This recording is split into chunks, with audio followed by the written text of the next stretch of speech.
Is Dr. Boyce Watkins, and I want to first of all say hi to everybody and let you know that today is a beautiful day, and it's a beautiful day if you're black. And also today we're going to talk about Joe Biden and his student loan announcement. Biden made a big announcement on the student loan front about some student loan forgiveness that a lot of us have been waiting for. We've been waiting for Biden to talk about this. Well, there's some stuff about this student loan legislation that you probably don't know. It's my job to inform you. So that's what I'm about to do. So get comfortable, buckle up your seatbelt. We're going to get started on the Black Financial Channel right now.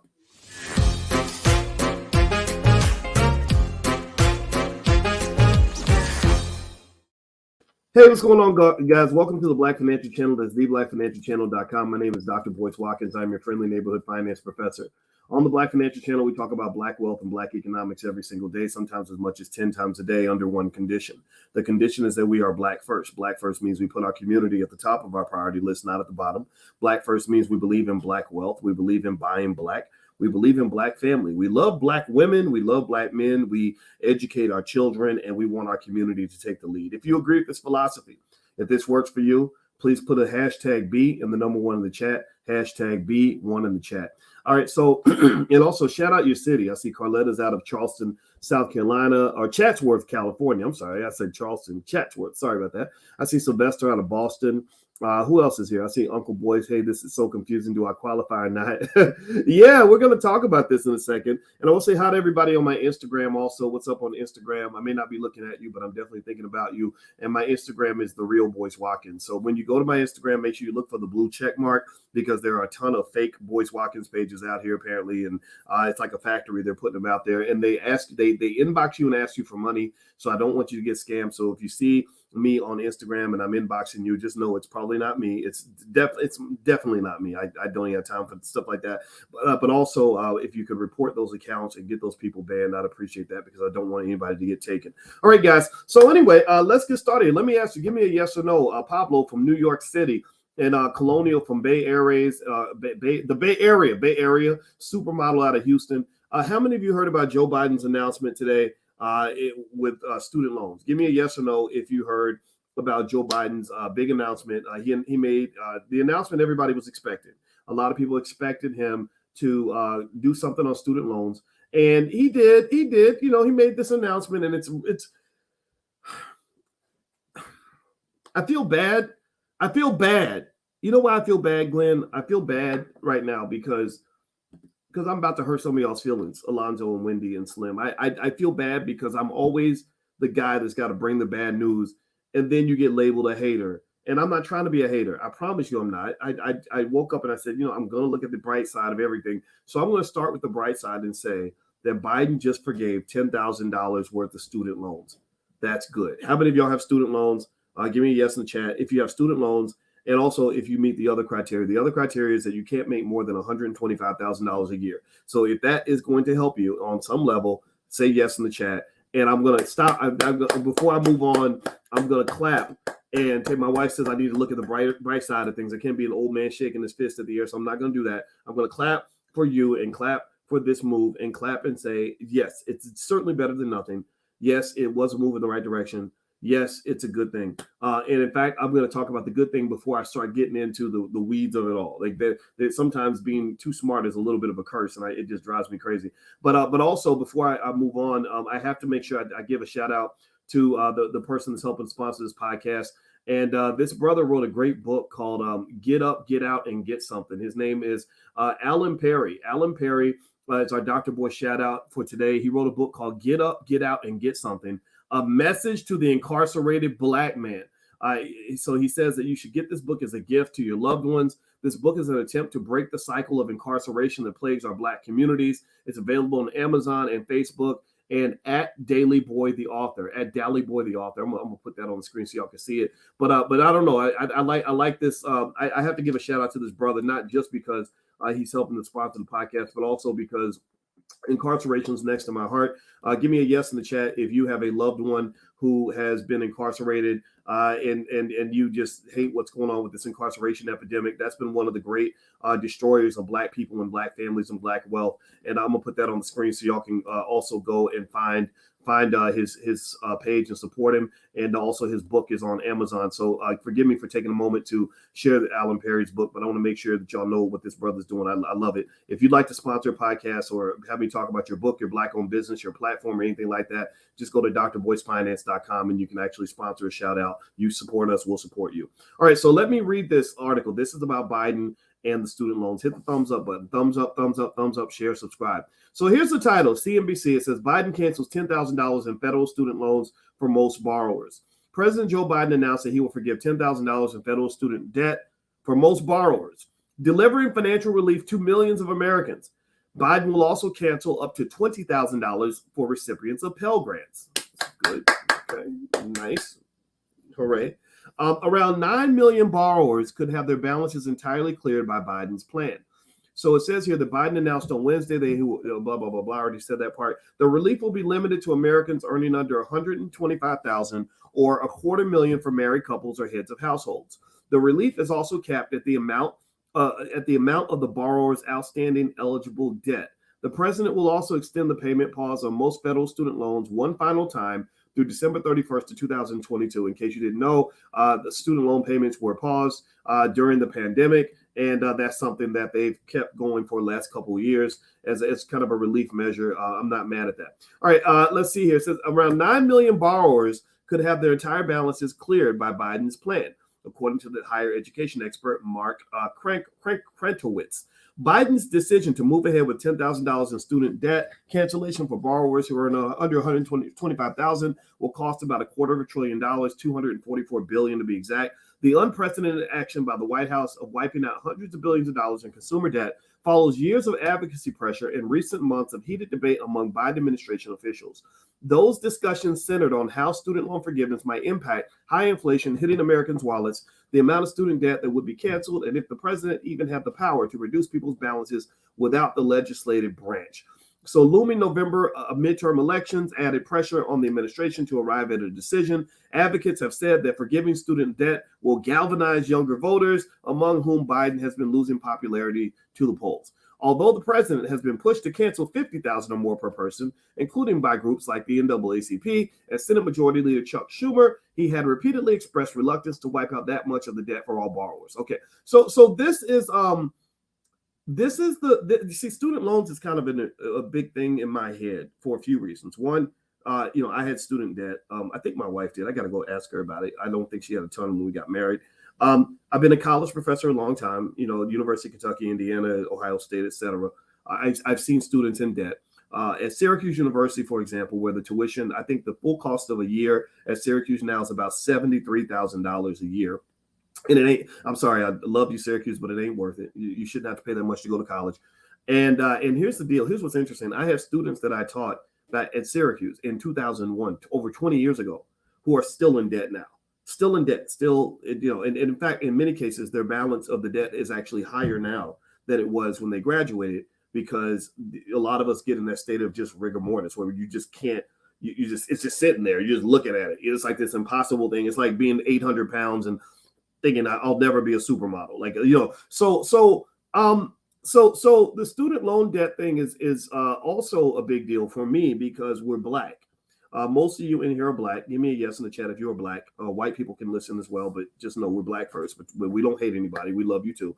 And so when you're Black, the student loan thing hits a little bit differently than if you're white. It hits differently because Black people don't have the same amount of money as white people. Black wealth is a fraction of white wealth. Black wealth has been going down while white wealth has been going up. Asian wealth has been going up. Black wealth just isn't going anywhere. And the problem is that when you have less wealth and you have no inheritance, how many of you, give me a yes in the chat if you had zero inheritance, if no one ever left you a house, left you a trust fund, left you some stocks, left you any assets whatsoever. This is the generational curse that we're breaking right now. I need you to break that generational curse. But really, give me a yes in the chat if you're in that category. So when you're in that category, what happens is that you have to take on debt in order to go to school. And so here's the issue, right? On one hand, you say, oh, this is so great. The debt is available to me. Thank you for offering me this loan that allows me to get this education that's so important for me. But here's the problem. Universities understood the hustle. Universities understood. They said, "Oh, we're in a great position right now. We're in a position where we have a commodity that everyone believes that they have to have, and we can charge damn near anything because the Zaddy Bank is ready to write any check of any size that we require." So what you will find, and I'm gonna try to find a chart so y'all can see this, is that college tuition shot through the roof, after these student loans were made available. College tuition, you think inflation is high? When do you see the cost of going to college? Inflation ain't got nothing on the cost of going to college. Really. So think about this, right? So this is the part that people don't understand. That making the debt available, and this is an economic phenomenon. This is what you might refer to in some cases as asset inflation. Whenever you increase the supply of money chasing after a limited commodity, then the price of that commodity goes through the roof. It goes crazy. So they were loaning you money to pay for something that was severely overpriced. Look at that tuition. I mean, insane, absolutely insane. In fact, some of y'all old heads in here, some of y'all over the age. How many of y'all over the age of 35? Give me a yes in the chat if you're over the age of 35. I'm 34 and a half, so I don't count. Or let's make it 27. I'll be 27 today. How many of you are over the age of 35 and willing to admit it? I'm messing with. I'm being silly. Seriously, okay. So a lot of you might remember a time when you could go to college and actually pay your way through college. Anybody remember that? Like you might have to hustle. I used to work at Arby's, and then I had a job sitting at the front desk at the University of Kentucky, where I would just sit there and do my homework. I had another job. Let's see, what was it? Oh, I worked at Hardee's, and I quit because the guy made me. Some crazy dude came in the bathroom on the weekend and vomited and took a crap all over the floor. And they said, "Boys, go clean that up." I said, "I'm not cleaning. I'm not your shit cleaner. I'm not doing that." So I quit the job, and then I got scared because I didn't have any money. But I wasn't doing that. I don't regret it. And so that was how I was able to pay my way through college. Right? I didn't have all the money that I needed, but I was able to get some scholarships by working hard in school. I was able to save money from my job. I was able to do these little things that allowed me to literally go to the office and write checks to pay whatever balance was left over. That's really hard to do right now. That's really hard to do. There's a young lady I mentor by the name of El Shaddai, who's this awesome singer, and she went to USC in the music school. And when I saw how much it cost to attend USC, I almost freaked out. I think, what is the cost of attendance for USC? It's ridiculous. Let me see. I think she had to come up with something like, I want to say $80,000 a year or something. It was ridiculous. The cost of attendance. Okay, it says $63,000. That's just tuition. That's not room and board and everything else. So I'm going to say about $75,000 to $80,000. So a person who is just working a minimum wage job can't find a way to get that kind of money. And so ultimately, this is the transition that has occurred because of student loan debt. And so with Joe Biden, what makes his announcement complex is the fact that he is making himself into the hero by volunteering to fix a problem that he created in the first place. It's like somebody coming to your house and secretly putting 10,000 roaches in your garage, and then they show up as the exterminator and they kill 100 roaches and say, "Look what I did for you. Don't you appreciate me?" But you got to understand the whole full circle conversation. Right? You got to understand exactly why. Well, you got to say, wait a minute, you put the roaches in the house, so you got to clean them all. You can't clean 100 of them and then leave the other 10,000 for me. You've got to clean all of them. Or imagine if somebody runs around and they're shooting people in the face and in the arm with a shotgun, and then they say, "Hey, we're handing out Band-Aids in the back." That's a big problem. So with Joe Biden, and I'm going to read an article from The Intercept that kind of illustrates this. And shout out to Elizabeth Warren, who actually, I told you guys I'm not voting Democrat or Republican. I don't play that game. I just can't do that anymore. But if I was to vote for a Democrat, I would vote for Elizabeth Warren, who is a Harvard law professor and a bankruptcy expert, or at least she was at Harvard. I don't know if she's still there or not. I don't keep up with these people's careers. But Elizabeth Warren, a bankruptcy expert, explained very clearly how Biden's legislation that he pushed on student loans many years ago substantially increased the number of bankruptcies in this country, and also made it more difficult, actually made it impossible for you to actually declare bankruptcy on your student loans. So let me read some of that. I'm gonna read some of that to you now. And do me a favor, hit the thumbs up button, thumbs up, thumbs up, thumbs up, share, subscribe. And I want to just remind everybody, don't forget, we got 64 days to the All Black National Convention. That is the premier gathering of all Black people who love Black people. Our special guests for this year we have a lot of them, but a couple of them are billionaire Mike Roberts, Rizza Islam, who's a great activist, the chairman of the Air Jordan brand, Larry Miller, is going to come by, and we got a lot of other people. We have experts in everything from crypto to relationships. My wife will be there; she's a relationship therapist and a full professor of social work. So we're going to have a lot of great people there that will make you into a better person. We even have a track for children. So if you're interested in going to the convention or taking a look, just go to allblacknationalconvention.com. That's the URL on the screen. Or you can also, if you want to be a vendor and you want to make money selling your goods for your business, you can go to abncvendors.com. And also, don't pay full price for your hotel. Do not pay full price. We get a big, massive discount for ABC attendees. So you can go to abnchotel.com, or it's all on the website if you want to go there. All right. So here's what The Intercept says about Biden's complex relationship with student loans. So what they say here is that Joe Biden played a central role in the creation of the student debt crisis that he and other candidates are now promising to fix. According to a close look at the legislative history around the spiraling phenomenon, today more than 44 million Americans collectively owe 1.6 trillion in student loan debt, a figure that has surpassed similar numbers for nearly every other form of debt, including credit cards and auto loans. The issue of student loan debt has even radicalized a high-ranking Trump administration student loan official, A. Wayne Johnson, who resigned from Betsy DeVos's education department last October to launch a Senate campaign in Georgia centered on mass student loan forgiveness. Early in his senatorial career, Biden played a role in making it easier for students and parents to take out burdensome loans spanning across several decades. Later, his landmark bankruptcy reform legislation made it nearly impossible to discharge student loans, birthing a predatory industry and sinking millions into unsustainable levels of debt. Now, let's talk about debt for a minute. How many of you believe that debt is bad? Or let's say, I'm going to do a quick, I want everybody to answer this question. Do you think, is debt bad or is debt good? Give me a bad or good. Everybody type bad or good in the chat, or you can type something else if you want to. So give me what do you think? Is debt bad or is it good? Do you think debt is bad or good? Give me a bad or good in the chat. Let me know. Okay, I see both. Not all debt. Okay, trick question. Okay, yep. William's so smart. I see Ladybug says good. I see bad from Charles. Okay, so debt it is complicated, right? Debt can be good or debt can be bad. Good debt is good. Bad debt is bad. So debt's like cholesterol. You got good cholesterol and bad cholesterol. Debt is actually not good or bad. It is powerful. Debt is like fire. Fire can be wonderful if it's keeping you warm and cooking your food, or it can be deadly if it burns you alive. A gun could be good if you need it, if you need to defend yourself or you're in a war or something like that.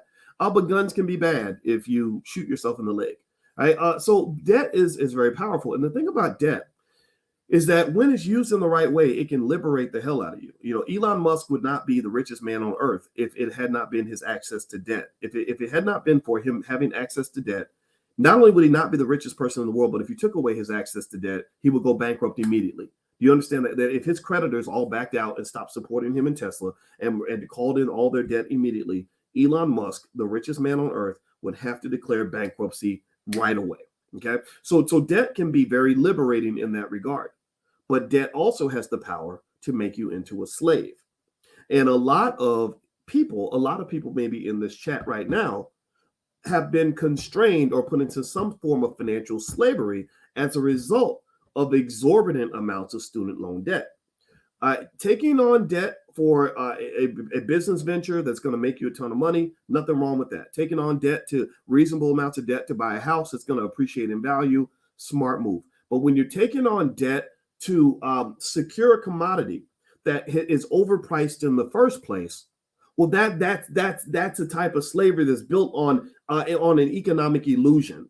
It's an economic illusion. And why do I say that? Well, because if I put you $200,000 in debt for a college degree that's really only worth about 50,000 bucks, then $150,000 of that debt is invalid. However, you will be enslaved by that. You can't do the things you could normally do. Debt is great for leverage, but debt can constrain you. You can't move. You can't make the moves you want to make. A lot of you maybe are stuck on jobs you don't want to do because you have to pay your student loans back. And also remember this, for Black people, I told you guys, Black people, it's always worse. We actually have a problem where half of all Black college graduates default on their student loans. In fact, when they did a study, they found that most Black college graduates, they graduate with student loan debt. I want to say at least half of them have a higher balance 10 years later than they did when they finished school. That the balance didn't just not go down, it went up. So this debt is one of the greatest deterrents to the ability to build wealth in the Black community that there is. What they did was, it's like a basketball team that's trying to win a championship, right? So we're team Black people. And if you're trying to win a championship, you got your superstars on one end, you got your LeBron James, and then you got your scrubs on at the end of the bench. The 12th man, he sucks. He's not going to win games for you, but you got your superstars who, the LeBrons of the team. So college graduates, like the smart Negroes out here, those of us that got the letters behind our name, the BAs, BSs, MAs, and MSs, and all that, we're kind of like a little bit like the LeBrons. We pop our collars and say, look at us, I'm making things better. I'm breaking generational curses. I'm the first in my family to go to college. I'm really, white people say, well, you're a credit to your race, right? Like, we're really out here doing it. Right. And then the scrubs might be like not necessarily people that don't have education, because I don't think education is the same as knowledge. A lot of people have knowledge but don't have formal education. But at the same time, the scrubs might just be people that don't want to try, or people that are destructive, or people that you just kind of have to drag along because he's your cousin, but he's not actually helping the community because he's not even taking care of his kids. Right. So that would be the scrubs. So you're the superstars. Right. A lot of you are the hope for the future. You are the talented 10th. Well, think about this. Imagine if you go into a basketball game and the other team, right before the big game, they go to all your best players. They go to your 3 best players, and they take a baseball bat and they hit them all in the kneecaps as hard as they can. Are you going to win that game? If they just went to LeBron and hit him in the knees with a baseball bat and then hit him in the head, does that increase or decrease your chances of winning? It decreases your chances. Why? Well, because you're competing in the game of wealth, and your best players are handicapped. Your best players are injured. Your best players are not even in the game, not even in the wealth game anymore. Because here's the deal. Look, if you go to college and make straight A's and you graduate and you got $250,000 in debt and then you default on your student loans, what's going to happen to your credit score? What happens to your credit score when you don't pay those loans back? Does it go up? That ain't no trick question. Does it go up or does it go down? It craters. It absolutely craters. And then, so then what happens? Well, now you can't play the wealth game anymore because the wealth game does require some access to credit, right? So remember, you're the talented 10th. You went to Harvard. You got an MBA from Harvard, but those loans came a call and you couldn't handle those. There are people I saw. There's a whole TED talk from a really smart Black lady who went to Harvard and talked about how she'd go to dinner and couldn't even pay for the food. Like it was crazy, right? And so again, because finance is my thing, I understand exactly what's going on here. So you have to dissect these situations and say, well, how did this happen? Well, there's a process, there's a system, there's kind of a game plan to sort of put you in that position. So ultimately, what I'm saying to you is that when your best and your brightest and your most educated people are the ones who are dying in debt, then guess what? They have taken your best players on the basketball team in the game of wealth, and none of them are even in the game at all. None of them are. The wealth builders in the Black community are not actually, in many cases, the people that have all the degrees and the education. Why is that? Well, because number one, many of us never learn how to start a business. Because that's where the millionaires and billionaires come from. They're business owners. They're not employees. Number two, we overspend trying to maintain a certain lifestyle because that's how we're supposed to go to Prince George's County. That's what you'll see. A lot of people in debt to buy the big house and the fancy car and the fancy clothes and all this other stuff. Still ain't paid student loans off. Also, many of those who can't handle the student loans end up going either ending up in bankruptcy or they end up defaulting. The loans don't go away. It's like a financial STD. It stays with you for life. And then they're not able to actually go and start that business. They're not actually able to go and buy that real estate. They're not able to go and do the things that wealthy people do to become wealthy. So if you want to know why Black wealth is going backward instead of forward, despite the fact that you have more college degrees than you've ever had, it's partly because of the student loan crisis. And so there's two areas where Joe Biden has to be given responsibility for declining Black wealth. Two areas where he just straight kicked you square in your testicles. Like he literally backed up, got a running start, and put a military boot right in your balls. Two areas. One, when he signed that legislation on mass incarceration.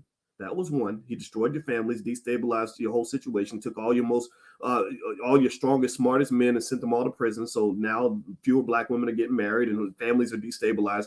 Well, family is a big part of wealth. We've talked about that. Number two is with the student loan legislation.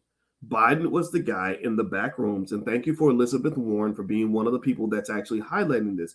He was in the back rooms making deals, not on behalf of the American people. He was making deals on behalf of the corporations. And to some extent, that adds up because you can't get elected without that corporate money. You can't get elected without the support from these billionaires. So Biden basically, I guess, in his service to the billionaires, said, okay, let me go ahead and slide this in the legislation that says that if you get all this debt, then we're going to let you get into debt, number one, which allows universities to increase the price of tuition. So you got to go into debt in order to pay the bill. And then two, we're going to trap you in that debt.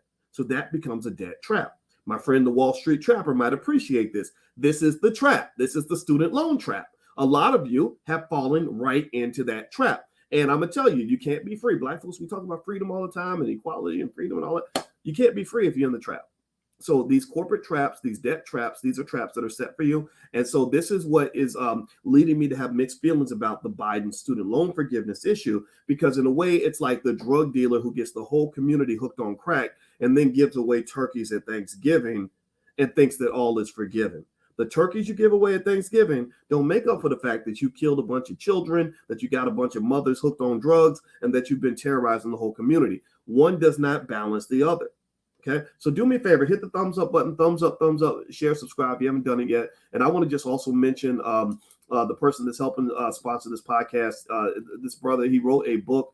His name's Alan Perry, I believe. Let me see. Alan Perry, is that his name? Yes, Alan Perry wrote a book called Get Up, Get Out, and Get Something, a message to the incarcerated Black man. And he's encouraging you to buy the book on Amazon as a gift to your loved ones who are incarcerated. We cannot forget about all of our hundreds of thousands of community members and fellow Black citizens who are in jail and prison. My heart goes out to you. I know that the world acts like you don't exist anymore. I got friends that some of whom just came home after 30 years, some of whom will never come home. And I cannot imagine how that must feel to be that lonely and watch the world go by and people act like you don't matter. Everybody wants to talk about Brittany Griner, and I hope she gets out of jail. I really do. But remember, you got thousands and thousands and thousands of people right here on American soil that you can release tomorrow, and you ain't got to ask Vladimir Putin's permission to do it. So I'm not saying that Brittany shouldn't get out. You can feel how you want to feel about that. But what I am saying is that it's kind of interesting to me that we are so focused on getting Brittany out of jail in Russia on minor drug charges,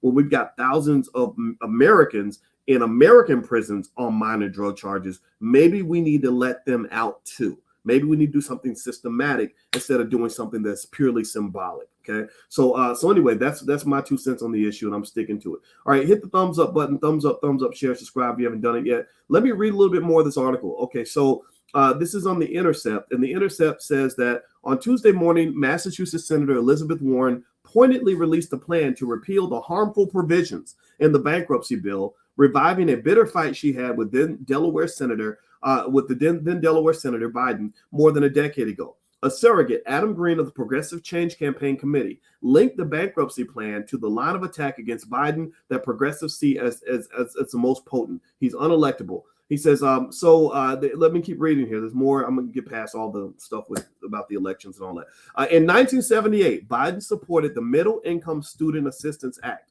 which eliminated income restrictions on federal loans to expand eligibility to all students. That doesn't sound bad. That sounds pretty good, right? Biden helped write a separate bill that year blocking students from seeking bankruptcy protections on those loans after graduation. The income restrictions on the federal loans were reinstated in 1981. Then he went on to vote to create the PLUS loans, parent loan for undergraduate students program in 1980, and the auxiliary loans to assist students, which extended loan eligibility to students with no parental financial support. Quote, within a few years, the crackdown on student debtors filing for bankruptcy that began in 1978 would extend beyond just government loans. In 1984, so what happened was at that time, a lot of students would file bankruptcy and get the student loan debt eliminated like all the other debt. But what Biden and his friends decided to do was to change the law so these people could not file for bankruptcy anymore. And also so that in fact, it made it tougher to file Chapter 7 bankruptcy, which eliminates all your debts. Okay, so let me see here. All right, so the Delaware lawmaker, Biden, reprised his role as one of the party's top negotiators on a new legislative proposal. The International Business Times reported that, quote, under that bill, which was signed into law by President Ronald Reagan, bankruptcy exemptions were extended to non-higher education loans like those for vocational schools, according to the U.S. Department of Education. Though Biden ultimately missed the vote for the higher education amendments, he co-sponsored the legislation and said he would have voted for it if he could. Let's see here. So they said that it imposed new regulations that helped to fuel the development of lending industry giants like Sallie Mae by creating barriers to entry to smaller, newer companies wanting to enter the field. Quote, loosened loan eligibility requirements, together with two new federal loan programs, increased student borrowing from $1.8 billion in 1977 to $12 billion in 1989. Years later, as a senator from Delaware, Biden was one of the most enthusiastic supporters for the disastrous 2005 bankruptcy bill that made it nearly impossible for borrowers to reduce their student loan debt. The Bankruptcy Abuse Prevention and Consumer Protection Act raised the bar for families to pursue Chapter 7 bankruptcy protections. It overwhelmingly passed in the Senate at the end of the Clinton administration over the objections of Elizabeth Warren, then a bankruptcy expert who had tangled for years with Biden over this issue. She lobbied First Lady Hillary Clinton, who persuaded Bill Clinton to veto it. Biden came back to the legislation under the Bush administration. It passed the Senate in 2005 on a 74-25 vote, with most Democratic lawmakers, including then Senator Barack Obama, voting against it. Let's see, now Hillary Clinton voted for it. George W. Bush signed it into law, and private student loan debt skyrocketed in the wake of its passage. The total amount of private student loan debt more than doubled between 2005 and 2011, growing from $55.9 billion to $140.2 billion, according to the Consumer Financial Protection Bureau. So what is this saying? What is this saying? What it's saying is that, that basically it allowed a lot of borrowing to happen, and on the surface, it seems like it's a good thing, right? They loosened the requirements. They said, hey, look, anybody can borrow to go to school. In fact, we don't have income caps. There's nothing there that will stop you from getting the debt that you need to go to school. That's good on the surface. But the problem is that if all this debt's available, that's going to push up the price of tuition, because universities are gangster with it. Let me give you some examples. Give me a yes or no. I want you. So here's what I want you to do. I want you to think about a campus that you have in your city, or some university. If you live in Philly, maybe you got University of Pennsylvania, stuff like that. There. If you live in LA, you got USC. I want you to really imagine any campus that is pretty popular in your city or in your state. And I want you to notice this. If you drive by there, I want you to notice how many construction projects are happening on those campuses, how many new buildings they're building, how many communities, how much property they're buying in the area. A lot of these universities are surrounded by Black neighborhoods. USC is in the hood. Yale is in the hood. Syracuse University, where I used to teach, is in the hood. So what they do to protect their students from the hood is they go out and they buy just hundreds and hundreds of acres at a time, maybe thousands, and they just buying up your grandma's house. They're buying up these neighborhoods that used to be Black. So they've literally got so much money and so much extra cash. Remember, a lot of them are nonprofits, so they got to spend this money. So they literally got so much extra cash that they're looking for ways to spend this money. They hire tons of administrators that they don't need. They're like Johns Hopkins. There you go, Temple in the hood. They're all going out and just buying all this black-owned property because they literally have so much money to burn.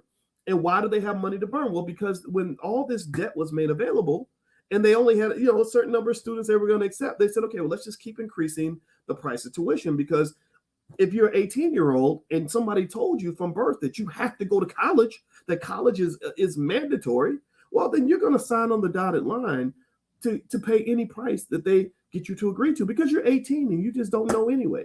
You're 18. You're like, I'll pay it when I'm 40 or 35. I'll be really old by then, right? And so you're not even thinking about that. I mean, the idea of giving an 18-year-old the ability to go borrow $200,000 or $300,000 is insane. First of all, and that's just crazy. And what's also interesting, I want you to pay attention. The way the system kind of works is they'll loan you all the money in the world to buy, shit that isn't going to actually help you increase your wealth. Like they'll loan you money all day to go get another degree.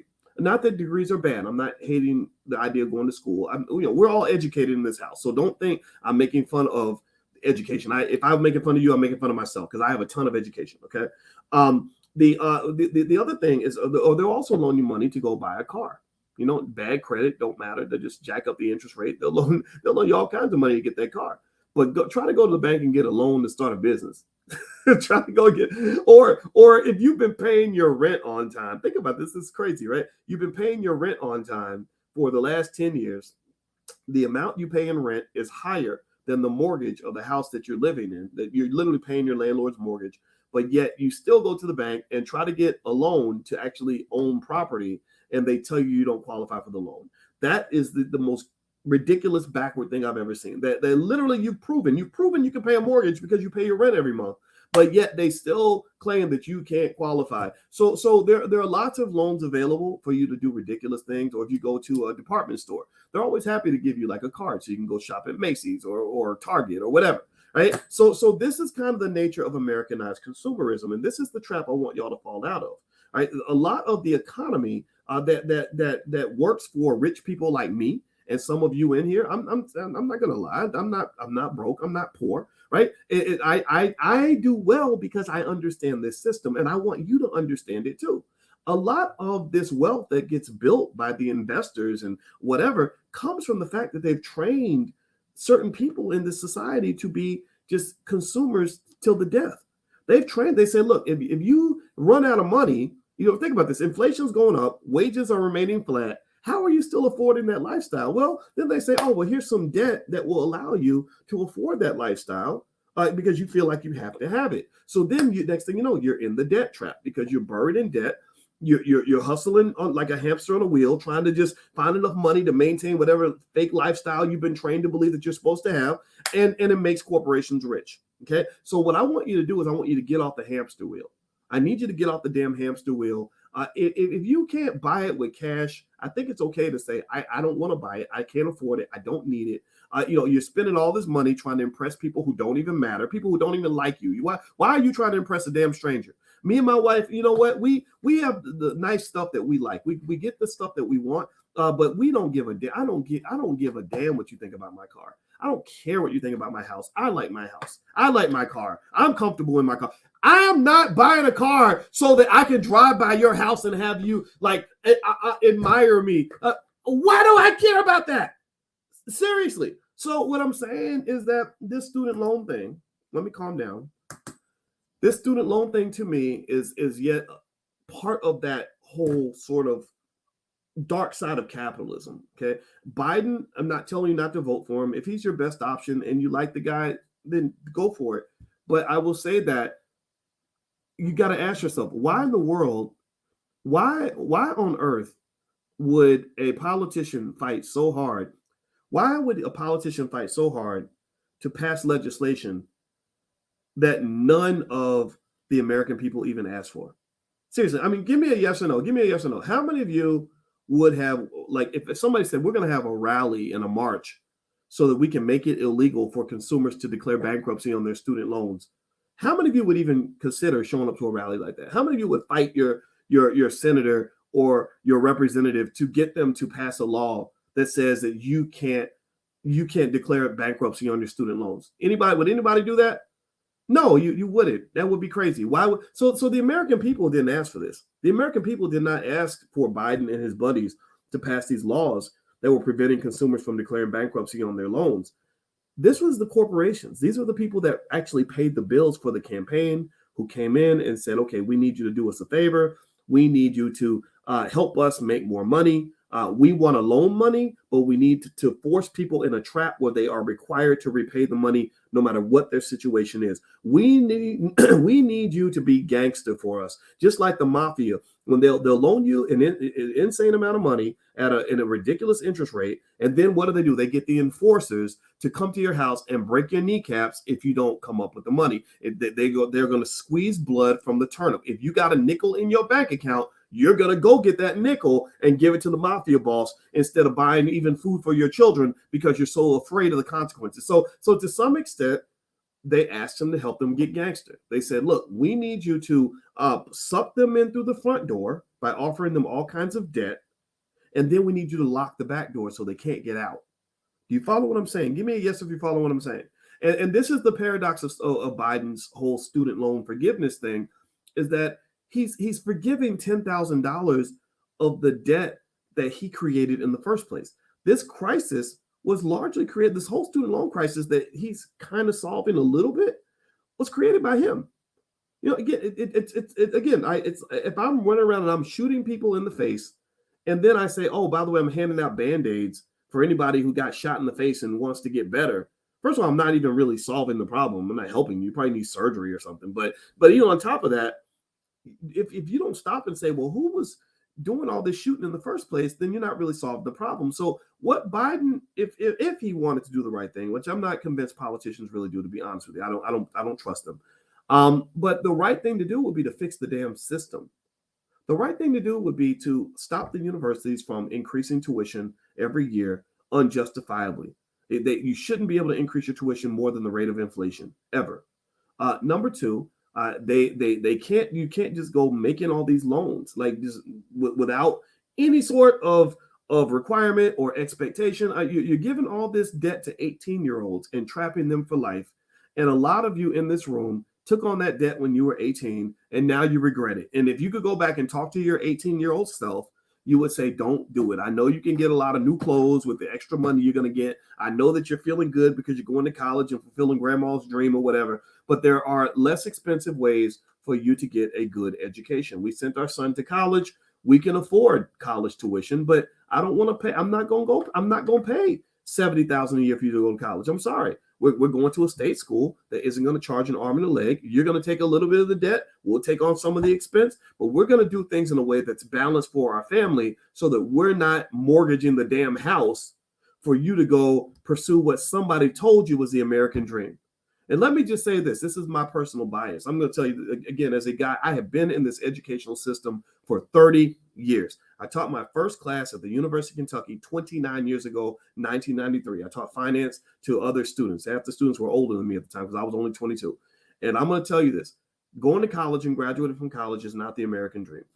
It's not. It's nice. It's cool. It's fun. College is great. You can learn a thing or two if you pick the right major. College can be extremely beneficial for your life. I'm not taking anything away from that at all. This is not anti-college. First book I ever wrote was called Everything You Ever Want to Know About College. So if you want to learn how to make straight A's and you got a kid going to college, get that book. It'll help them a lot.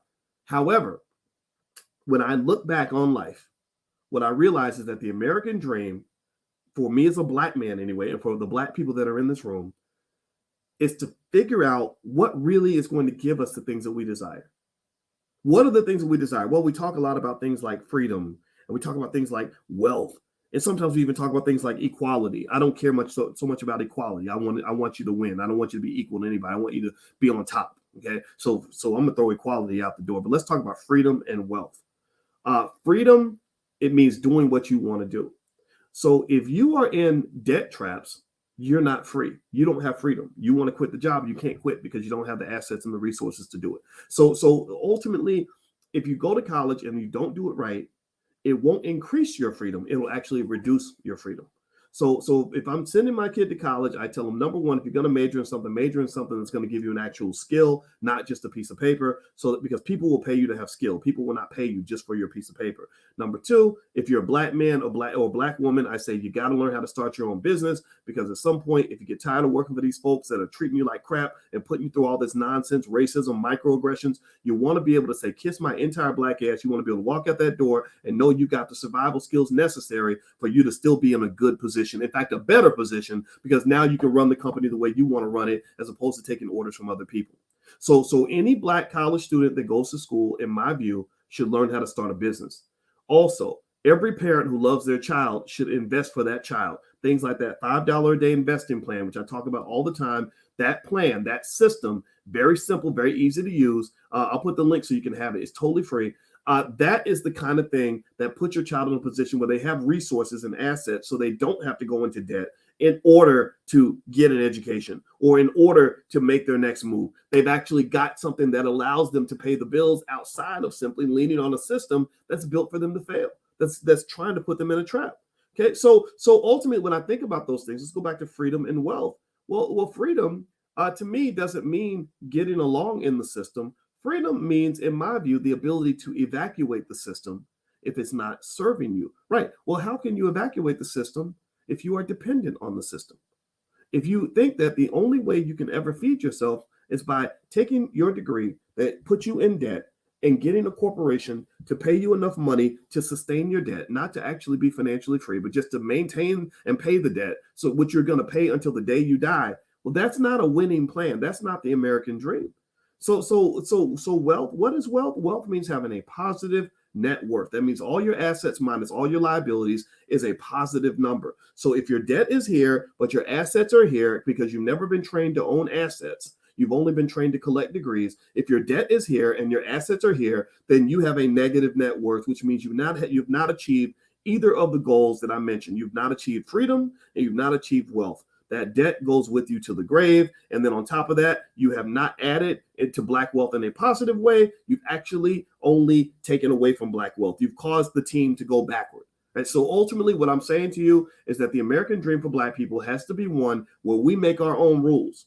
It has to be one where we disconnect from the parts of the system that are toxic and unhelpful, like the excessive amount of American consumerism. You need to throw that out the window. Buy what you need. Buy responsibly. Be economically intelligent. Preserve your resources. Learn that from your grandma and your great granddaddy. They understand this stuff because some of them were around during the Great Depression. Some of them were around before integration. Some of them didn't get the college degree, but they know how to hold on to a nickel. They're not going to go blow it at the club and do all these other silly things with their money. Those are your finance professors that you don't listen to because you're listening to somebody on the internet that's telling you to go do stupid things with your money. My first finance professor was my grandmother, rest her soul, my grandmother Felicia.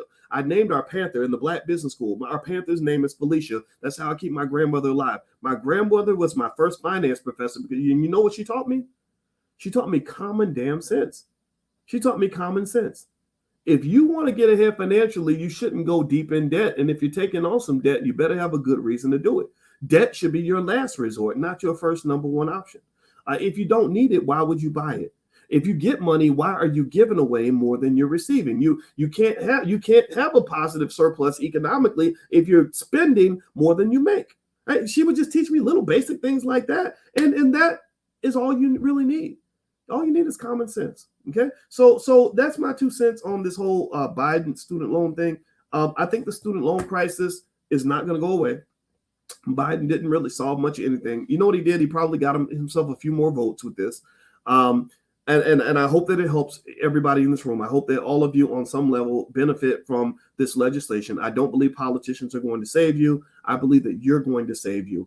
And because the system's not designed to save you, the system is designed to save itself. And in order for this system to work in America, in order for capitalism to work at the level that it's worked so far in America to this point, there must be the masters and there must be the slaves. And so if you are trapped in a job, then you're kind of a slave. If you're trapped in debt, then you're kind of a slave. If you're trapped in the psychological constraints of excessive consumerism, then you're kind of a slave. And what's happening is that the work of the slaves ends up benefiting the slave masters. That's why you have a country where inflation is sky high, The price of everything's going up. Only 10% of all houses right now cost less than $300,000. But the rich are getting richer every single day because they're not on the lower decks of the Titanic. They're on the upper decks. So I need you to teach your children to be on the upper decks of this damn thing instead of being on the bottom deck. And you are kind of riding the Titanic because this system will ultimately cause serious problems in America. In fact, if you look at the national debt level and what happened to national debt during the pandemic, it'll make you almost want to throw up. So economically speaking, if you want my 2 cents, America's headed to hell in a handbasket in terms of what we're doing financially, but that's not your problem necessarily right away. Your bigger issue, in my view, is that if you want to benefit your family, if you want to build wealth, you got to get off the grid and write your own textbook. You cannot follow what people tell you to do, or it's going to cause you to fail. Okay. All right. So I hope that this was helpful to you. I hope this conversation benefited you. I want to give thanks again to the brother that sponsored the podcast today, the brother who wrote the book, Get Up, Get Out, and Get Something, which is a message to the incarcerated Black man. It's available on Amazon. The book's called Get Up, Get Out, and Get Something. And also you can follow the brother at, let me put his Instagram up here so you can check him out. The Dally Boy, the author. So go support the brother. Go get a copy of the book if you have anybody that you know who can benefit from the message, because we have to remember our incarcerated loved ones. Also, another reminder, my website's boycewatkins.com. If you want to go check out some of the stuff that we're doing every week in the Black Business School. As you know, we meet for our Prime program each week, which is basically how to generate consistent income by selling stock options. We love to do that kind of stuff. So feel free to go to boycewatkins.com to learn more about that. Last but not least, don't forget the All Black National Convention is happening in Charlotte, North Carolina. It's going to be October 28th through the 30th. We're going to literally cover everything from crypto to politics to stock market investing to relationships. We got experts from all different backgrounds, but most importantly, it's a great networking experience. We want you to bring your kids. We have a whole educational track for children. If you'd like to learn more, go to allblacknationalconvention.com. All right, guys, well, I'm out of here. I hope you have a great day. God bless you, and let's go build some wealth. Talk to you soon. Peace.